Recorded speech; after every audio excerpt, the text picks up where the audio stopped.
Selva! Olá, tudo bem? Sou o Luiz Toledo. Eu sou a Vanessa.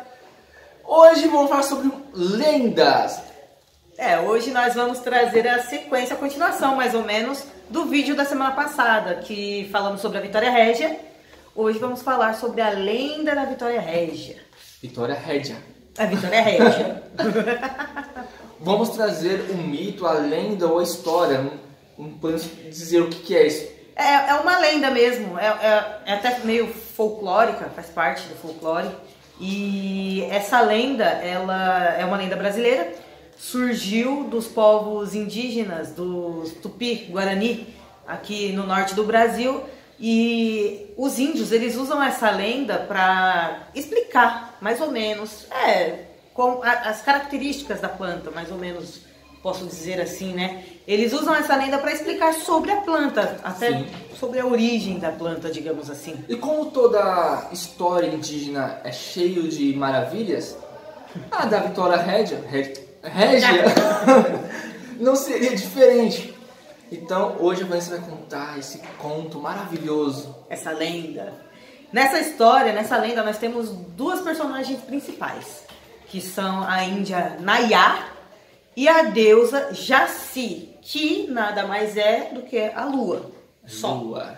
A deusa Jaci é a lua. Então, quando a gente escutar falando Jaci, já sabe que é a lua. Para os índios, o nome da lua é Jaci, tá? Para os Tupi Guarani. Na lenda, a deusa Jaci, que é a lua, ela escolhia entre as índias virgens, né, a mais bela. Sempre escolhia uma índia virgem e bela. Então ela beijava essa índia. O beijo da lua. O beijo da lua é o toque da sua luz na pele. Na pele. Aí a lua, a deusa Jaci, vinha e beijava a índia mais bela e a índia virgem mais bela que tinha na tribo. Assim, quando a deusa Jaci, a lua, se recolhia e se escondia atrás das montanhas, ela levava consigo essa índia escolhida, né? Então essa índia se tornava uma linda estrela brilhante que viveria ao lado da deusa Jaci lá no céu. Sabendo disso, uma linda índia, uma indiazinha chamada Nayá, ela queria muito ter esse contato com a deusa Jaci. Ela sonhava com esse encontro, né? Ela queria passar por essa experiência de se encontrar com a deusa Jaci e se tornar uma estrela brilhante lá no céu.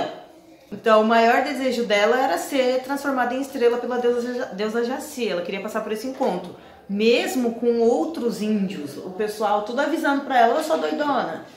Por quê? O pessoal falava pra ela assim: olha, tá, você quer se transformar em uma estrela lá no céu do lado da lua, beleza, mas antes de você se transformar em estrela, você vai perder o seu sangue, todo o seu sangue e toda a sua carne. Sem contar que você nunca mais vai ter contato com sua família.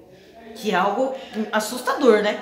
Mesmo assim, ela estava obcecada e ela não se importava com isso. Ela só queria saber de ter esse encontro com a deusa Jaci e ser levada para se tornar uma estrela ao lado dela. Ela queria se tornar eterna. Isso aqui. Eu não sei, eu acho que a fantasia dela ela romantizou, né? Ela foi pelo lado romântico, o lado lindo, um toque da lua transformando em uma estrela, né? Foi esse lado que provavelmente encantou a Nayá. Então esse era o maior desejo dela e ela ia buscar por esse desejo avidamente. A partir daí ela passou a andar pela floresta durante a noite para ver se encontrava com a Jaci, com a deusa Jaci. A deusa Jaci, ela se escondia por trás das montanhas, ela ia nas montanhas, ela andava, ela subia na árvore mais alta, ela subia na montanha mais alta, mais assim... Só coisas fáceis. Ficava mais distante ainda. A deusa Jaci ficava cada vez mais distante. E com esse desespero dela em conseguir alcançar o seu objetivo, o seu sonho... Virou uma obsessão. Ela virou uma obsessão ao ponto dela parar de comer, parar de beber. Né? E ela não descansava, porque ela vivia à procura de ter esse encontro com a deusa Jaci. Sem contar a grande tristeza que ela já estava sentindo, estava consumindo ela. E uma certa noite, depois de andar muito e ela já debilitada pela falta de nutrientes, porque ela não comia, não bebia, só queria saber de procurar a lua, doidona. Ela estava procurando o Deus errado. Ela estava fazendo fotossíntese. Ela estava cansada já, então ela andou, procurou e não conseguiu encontrar. Resolveu parar e descansar um pouco ali para recuperar as energias, na beira de um lago. Foi aí então que surgiu na beira do lago a imagem refletida da lua. A Jaci apareceu para ela. A Jaci apareceu para ela. E então ela ficou maravilhada, porque ela pensou, procurei tanto e agora ela está aqui, tão perto de mim, tão próxima do meu toque. E o que ela fez? Ela simplesmente se jogou no lago para tentar tocar a lua, que estava ali refletida no lago. Só que assim, a questão é que ela já estava assim, debilitada, né? Porque os índios, eles são nadadores ótimos, isso é um fato. Só que à noite, no escuro, e ela fraca, cansada de ter procurado tanto, sem comer, sem beber direito e até com uma angústia dentro de si, fez a cacete, né? Ela acabou se afogando. A Nayá morreu tentando tocar a Jaci no lago. Então, vendo isso, a deusa Jaci lá no céu, ela se sentiu compadecida. Ela sentiu compadecida pelo sacrifício da índiazinha Nayá. O sonho dela, o desejo dela. O desejo dela, que era um desejo puro e inocente. Sim. Então, a deusa Jaci, ela compadecida disso, ela resolveu transformar a índiazinha Nayá em uma estrela, porém, uma estrela totalmente diferente de todas as outras que já existiam e que poderiam vir a existir. Então, ela transformou a Índia Nayá na estrela d'água, na estrela da água. Olha aí, que interessante. Que no caso é a Vitória Régia. E transformando ela nessa planta, ela se tornou única, porque é uma planta ímpar, né? Ela é gigante. Então, os índios usam essa história para explicar algumas características da planta. Por exemplo, a Vitória Régia, ela tem uma flor linda, com um perfume suave e adocicado. E essa flor, ela é bem peculiar porque ela nasce à noite. Ela só floresce à noite. Olha aí. Entendeu? Então, a índiazinha Nayá se tornou uma planta, uma flor que floresce à noite. E ela só vive 48 horas, essa planta.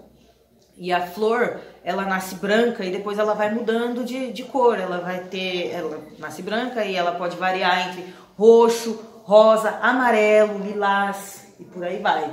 Então a lua transformou ela na estrela das águas, que é a Vitória Régia. Essa é a lenda contada pelos índios. Essa é a mais famosa, Sim. A versão mais famosa. Eu vou deixar uma outra versão, para quem achou interessante, e se quiser, escrita na descrição do vídeo. Passa lá, dá uma olhada, que tem uma segunda versão.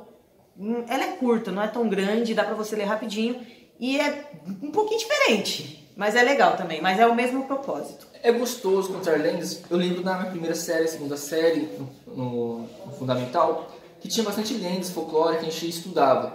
E para meus sobrinhos, eu falo sobre lendas, eu invento histórias para eles, e isso cativa muitas crianças, né? Dá vontade deles para ler, a imaginação deles, se torna fértil, eles conseguem ter essa capacidade. Então é muito bom que a gente possa influenciar as crianças a ter esse desejo para nossa cultura. Uma cultura tão, hoje em dia, é pouco falada. Tá se perdendo um pouquinho. E essa maneira de explicar é uma maneira que as crianças nunca vão esquecer, por exemplo, sobre a planta. Exatamente. É uma maneira de ensinar para as crianças sobre aquela planta específica, né? É uma maneira mais fácil da criança absorver a história e tudo mais. Que ela vai associar a planta à história. Então isso é uma coisa que vai ficar marcada na cabeça dela. Marca bastante. É bem legal e é parte da nossa cultura mesmo, brasileira, sem interferência de colonizadores, sem interferência de outros países. Essa é 100% brasileira porque veio dos índios, Tupi e Guarani, que é a nossa base. Então eu acho muito legal passar para frente e eu acho uma pena que isso está se perdendo, né? Só passam para frente para as crianças, não, tudo bem, mas... Cultura contemporânea inútil.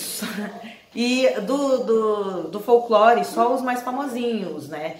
E eu acho muito legal essa da Vitória Régia, porque explica um pouquinho sobre as características da planta, se você prestar atenção na história, porque a flor só floresce à noite, porque a Nayá, ela caiu no lago à noite. O cheiro da flor suave e adocicado, na história, é que eu pulei algumas partes, mas na história fala que o cabelo dela tinha um cheiro forte e adocicado, que atraía o pessoal e tudo mais, era gostoso. Você pode tocar a planta, só que não pode forçar em cima dela, senão você afunda. Você afunda. É o toque suave dela. É o toque suave. Então tem bastante coisa interessante na maneira dos índios de passar a cultura deles adiante. É legal.